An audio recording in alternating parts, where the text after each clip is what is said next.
Et il y a de ces reportages où j'ai l'impression d'être en vacances. Je suis allé dans la région de Saint-Édouard-de-Lobinière, à la ferme Highland Lobinière, rencontrer deux passionnés, Louis Philippon et Stéphanie Fortin, des passionnés qui élèvent du bœuf Highland, mais sans hormones de croissance, sans antibiotiques, avec un respect de l'environnement, respect du consommateur, respect de l'animal. Donc, je vous invite à aller faire un tour là-bas avec moi. C'est vraiment bucolique, c'est beau, et vous allez voir que ce qu'on mange quand on mange du bœuf Highland éco-naturel, ben, c'est quelque chose de très bon pour nous. Excellent. Et pour l'environnement.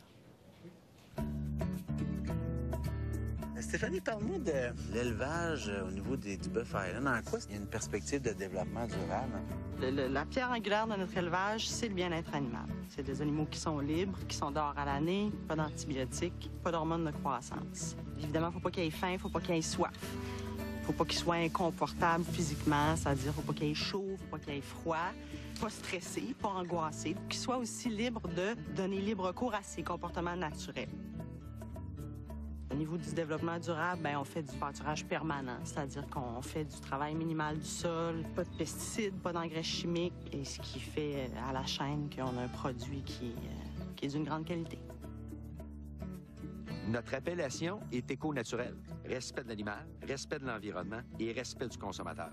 Et le consommateur est le seul juge de ce qui est produit.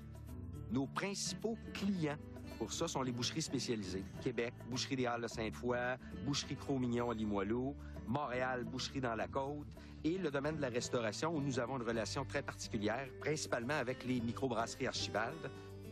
Donc, la clientèle qui est à la recherche d'une viande, qui est saine, savoureuse, goûteuse, mais aussi à un prix qui est raisonnable.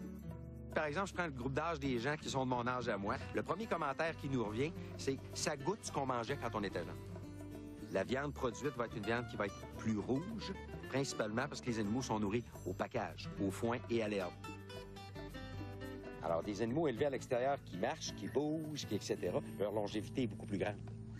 T'sais, dans le bœuf de boucherie conventionnelle, quand ta vache est rendue à 5-6 ans, elle est finie, elle est partie. Mais là, Highland, écoute, on en a... écoute, notre plus vieille avait quoi, 20 ans? Jasmine, ça avait 20 ans quand elle a donné son dernier veau? Ils ont tous des noms? Oui. Jasmine. Les mères. Les mères. Les mères, comme je te dis, la première lettre du nom va avec l'année de naissance. Cette année, c'est C. Donc, tout ce qui est femelle de cette année qu'on va garder pour la reproduction. Chantal. Chantal, Oui. Caroline. Je rencontre mes clients, mes bouchers, mes propriétaires. Il m'arrive même des fois en boucherie spécialisée de livrer et de servir des clients. Alors, cette relation-là fait en sorte qu'on est tellement proche avec nos clients qu'on est en mesure de s'adapter à ce que le consommateur veut avoir toujours dans un respect d'éco-conditionnalité. Cette croissance-là de prise de conscience des gens face à ça, je pense que c'est une des clés du succès.